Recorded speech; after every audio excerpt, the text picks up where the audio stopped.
Hello, it's Philip Carr-Gomm. Welcome to Tea with the Druid 85. It's lovely to be with you, and I do hope you're getting a better picture and better sound this time, because our road has been dug up twice to try and fix the internet with a new cable. So hopefully that's paid off. So first of all, I'd like to start by thanking Kerry and Ema very much for their broadcasts over the last fortnight. It was really great to hear from Kerry and Ema, and both of you gave lovely lyrical meditations. It was beautiful to hear, so thank you for that. And it's lovely to see everybody piling in from Slovakia and Kentucky and Kent and all over Abruzzo. Yes, hooray. Fantastic. Yeah, lovely. Great to see you on this lovely summer's evening. There's a little detail, there's a special practice that I'm engaged in now, which is, you know, when you give these broadcasts, the camera, you guys, you're all actually up in this little camera up there, right up at the top. But the natural tendency is to look down at your face, then you're talking to yourself, but at least there's a person out there. So I'm now trying to really get this discipline of talking to this little point. I've even got a photo of my friend Matt Baker stuck underneath, so I can see him. I can see you, Matt, if you're there. You're right there. And then beyond that photo, that's to draw my attention, and beyond that is this tiny little hole, and through that is my connection to the world. So that's a kind of discipline, a kind of visualization discipline that I'm engaged in with this broadcast tonight.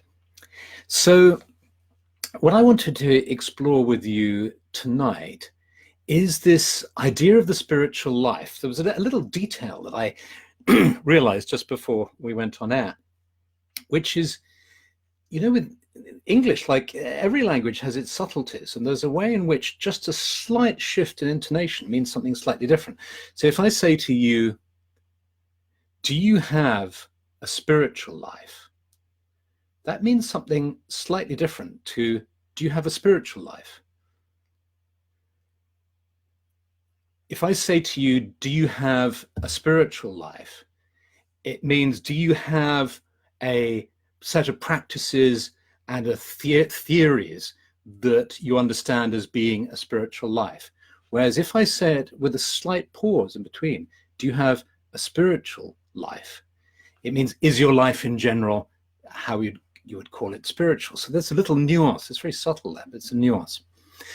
But in the normal way it's used, we talk about a spiritual life as a particular way of being in the world. And you can really divide it, I think, into theory and practice. Our spiritual lives are made up of a particular worldview or point of view, and then a series of practices and things that we do from that perspective. And I've just published a book, Seek Teachings Everywhere, which is about the spiritual life, and it's exploring a particular aspect of it. And what I realized is that we have the opportunity in this setting on the internet, being together now live, and then for those who are watching the recording, to Rachel is saying, Isalinda is saying she can't hear you. Can everybody hear me? I did check the sound earlier. Please say if you can't hear me. You should be hearing me okay. All the lights are on correctly. I'm going to continue as if you're hearing me and hope that it's Isalinda's broadband and not mine. So with being together, we have the opportunity to do a little bit of research and to share together. So let's look at theory first of all. I'm just checking everybody's messages. I hear you. Yes, you can hear me. Okay, great. So our theory, if you like, our theory of life, our viewpoint, our worldview is made up of a number of influences that over the years we've accumulated. It's a set of beliefs, if you like, about life. And if you ask yourself, there's a little bit of homework here, is ask yourself what your spiritual theoretical position is. And there'll be a set of precepts that are more or less conscious around believing in the spiritual nature of reality, perhaps in reincarnation, in the continuity of the soul, in perhaps the idea of the law of the harvest or of karma, and so on. So there'll be a certain set of ideas that act as your kind of guiding lights, your guiding philosophy in the world. And you may be actively engaged in developing and building that philosophy, or you may have plateaued, as it were. You may have already thought about this and studied and read and have a particular viewpoint and be satisfied with that and not be working on it. So that's the first little piece of research I'd like to do. And don't feel you have to answer right away, because this is up all the time. So have a think about that. Do you feel that you have plateaued? Do you have a spiritual worldview and a theory of life and its purpose that is reasonably and sufficiently well articulated for you? Or are you actively seeking to build it and to change it in some way? So that's the first question. And the second question is, which is where we're getting to the kind of theme in this book, really. The second question is, what is that built upon? Have you adopted this philosophy as the result of one particular viewpoint? For instance, a Christian viewpoint, a Buddhist viewpoint, a Kabbalistic viewpoint. Have you adopted it with one particular viewpoint? Or have you actually built it from a number of different sources? Now, in my experience, I think probably a lot of people that I meet have built it from many different sources. I know I have. So that over the years, as I've read and studied and followed various teachers and done various trainings and so on, I have built my philosophy of life, if you like, my worldview. And this has important implications, as we'll come to see, I think. So, but do have a think about that, and then maybe, you know, at the end of this broadcast, write down, let me know where you feel your inspiration has come from. Has it come from mainly two sources, mainly one, mainly three, mainly four? What are they? That'll be interesting to see. So you have, your spiritual life is made up, you know, in this particular way of seeing it. You could explain the spiritual life in other ways too. But in this particular way of seeing it, I think you can say made up of theory, but then also made up of practice. Because in order to lead a spiritual life, to let the soul breathe, you need to actually practice what you believe and understand. And in one sense, you can say that integrates into everything you do. So people will say things like their spiritual practice is all through the way they bathe, the way they cook, the way they eat. Everything is their spiritual practice. But for many of us, I think, we also need specific activities that help us to express our spirituality and help us develop that sense of being spiritual beings in the world. And here again is this question: have you built a spiritual practice that is your own, that you have built from a number of different building blocks, inspired from different teachings and ideas that you've received over the years? Or are you following one very specific practice? And that will be really interesting to learn as well. So for instance, as an example, when I was young, I was initiated into transcendental meditation. And that was my spiritual practice for a number of years. I would do my mantra every morning and every evening, and that was my spiritual practice. And then as I followed different teachings, I would follow certain practices on their own for a certain amount of time. Feels to me a little like perhaps one could say the analogy of learning how to draw and paint, that you first learn the basic skills, and then later on you feel freer to combine and to ask yourself, well, I wonder if what if I combine this painting technique with that material and that kind of technique, and you come up with something that is perhaps unique to you. So that's the next question in the homework. Are you at the moment in your life following one practice that you've learned? You might be in the order, and you might be doing the light body and the sacred grove practice, for instance, and that you're making that your daily practice or your weekly practice. Or have you developed a kind of idiosyncratic combination over the years? That'll be really interesting to see. And if you're able to share that, that would be lovely too. And how often do you do it? Do you do it regularly, every morning, every day? Or does it come and go? Do you do it once a week? How does it work? Perhaps your spiritual practice is following the eightfold wheel of the year. So about every 6 weeks, you set aside some time to celebrate the festivals. There's no judgment in this. We're all so different. It's very easy for us to develop these, what are they called? Whips to beat ourselves with, that we have to do something daily or whatever it is. So the point I make in this book is that Druidry, for some reason, is highly miscible. You know this word from science, miscible, miscible. It means it's a liquid that combines with another liquid really well. And Druidry combines really well with different paths. And I speculate on the various reasons why that might be. And in the book, it's divided into 3 parts. And I explore, first of all, there's a section called One Tree, exploring the way Druidry works really well with Eastern traditions, with meditative practices from the East, from the Dharmic traditions, and with yoga, and with Yoga Nidra, and with philosophical approaches or religious approaches like Jainism. And then there's a second section of Druidry and Christianity, and then a third section of Druidry and Wicca, and it explores those.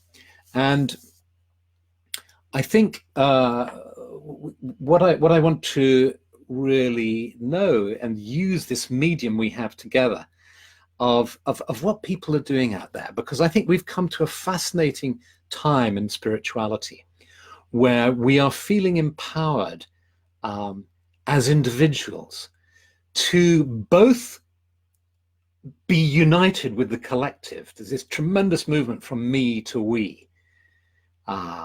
It's no longer so much about gurus and a hierarchy of spiritual teachers and then disciples who are beneath them.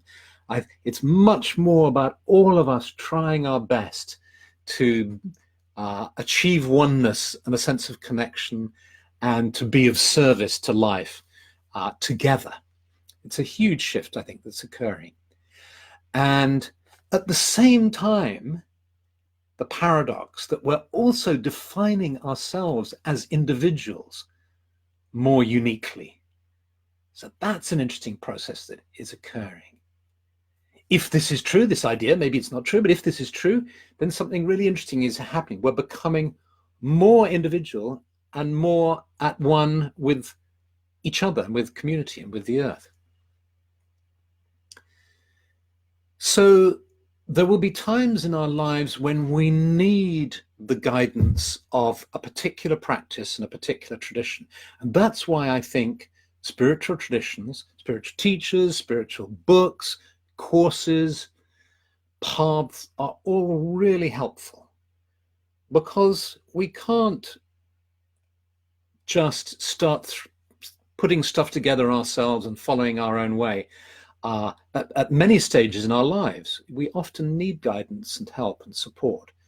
But it's fantastic to know that we can also work in our own unique way, with our own unique creative genius. It's called personal gnosis in some way. And so that's how I finished the book, actually, which is talking about how I think we need the guidance of the wisdom traditions. We need the discipline and the practices that they offer. And I believe that many of us need the syncretism that they offer as well. The ability, syncretism means the ability to combine different spiritual approaches. Syncretism, and we need that, I think, those combinations. And at the same time, we also need what is known as personal gnosis. That's our own Arwen, our own connection, so that we can unite all these wonderful strands and colors of inspiration from around the world and from many different eras and cultures, and unite that with that own deep voice of wisdom inside. And perhaps I was going to say there's no better way, but that's too categorical. A wonderful way to do this is to work with nature. And that's perhaps one of the reasons why Druidry combines so well, I think, with other paths, is because it's nature-based. And so it's not partisan in that sense. And so let's explore this now. I really look forward to reading your comments and to those questions. And I'll look back over the coming days, because there were a lot of, I asked, I don't know, 4 questions or something. So I'll be really interested to read them. But now let's go into a meditation. And you might like to close your eyes to better concentrate on yourself. And just take a moment to breathe in deeply. Hold the breath for a moment, and then breathe out deeply through the mouth. Just letting go. Just being fully present to being here, both each of us on our own in front of our computers or laptops or phones, and yet mysteriously connected as well at the same time. And allow this sense of separation just to dissolve, to become aware of being in the most wonderful place in nature. It might be your sacred grove. It might be just a beautiful spot that you love. Maybe a place that's near to you, maybe your own garden where you're sitting now. Wherever it is, just connect to the earth beneath you and the sky above you and the plants and trees around you. Become aware of the earth now. Sense the life in this earth. And just allow yourself to tune in to the rhythm of this earth, bringing you a sense of stability and calm.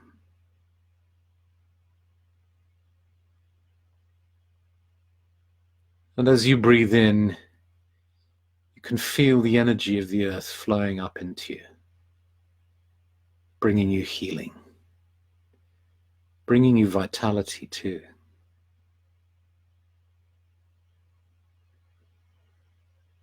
And you feel settled on the earth.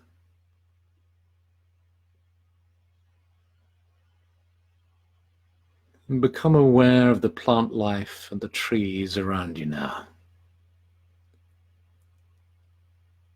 And sense how they know of your presence.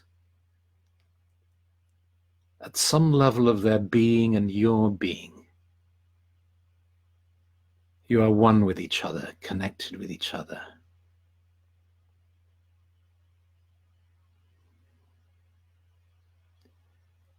And breathing in and breathing out, sense that connection.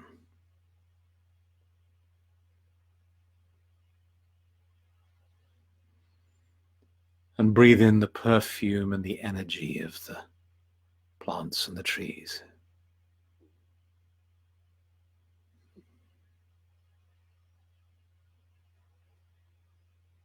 See if you can smell the blossom as you breathe in and out.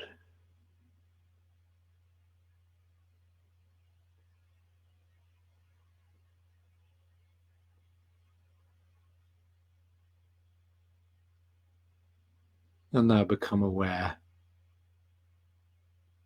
of the sky above you. And breathe in the energy and vitality of the sky, so that the energy of the sky meets the energy of the earth within the center of your being.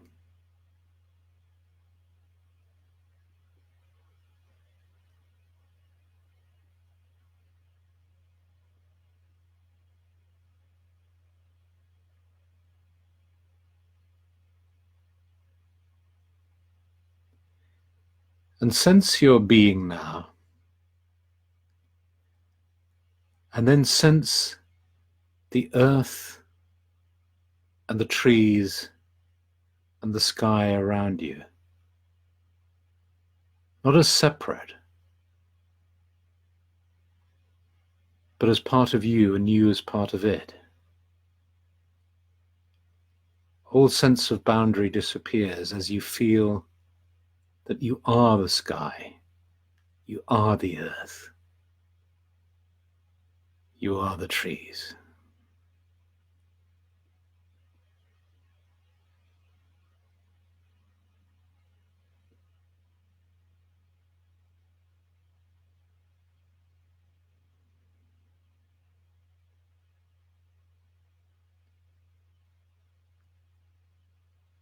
And then gradually, as you become aware of breathing in and breathing out, just return your awareness to your sense of self within this world of nature. And imagine that you're putting the palms of your hands on the earth, and you feel the firmness and solidity of the earth beneath you. And you send your love to the earth. May the earth be healed and protected. May we respect and care for the earth. And then you lift your hands up and you place your hands on your heart.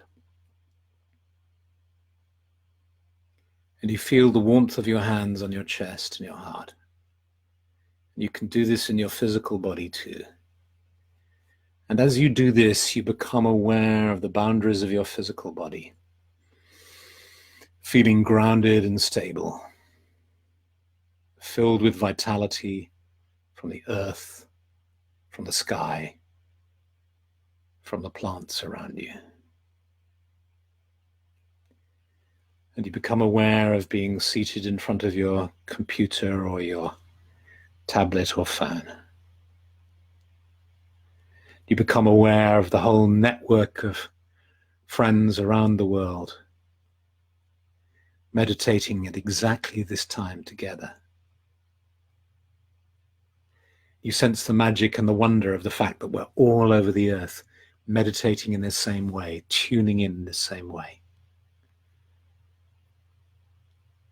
And it's as if almost you raise your hand and wave to everybody across the oceans, across the seas. And then you come back to yourself, seated in front of the computer. And when you feel ready, you open your eyes.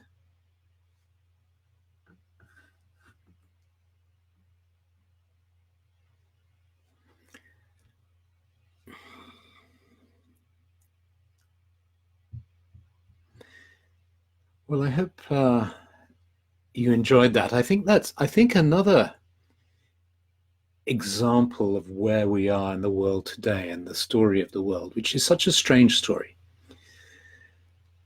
is that we're able to do this, not just technically, but that spiritually. The kind of meditation we've just done, I would suggest, may not have been possible 50 years ago. I don't know. It seems the fact we've just done, it's only taken a few minutes, I don't know, 5-7 minutes, something like that. We did that. And I don't know how it was for you, but I really sense a connection with the earth and the sky, with the other, with the world out there, within and without, and with you too. Now, am I deluding myself? Is this a fantasy? Well, I don't think so. But if it is, it's a great fantasy, and it makes me feel really good and really happy. It opens my heart. It makes me feel more healthy, more grounded, more hopeful, and gives me some strength and courage to keep going.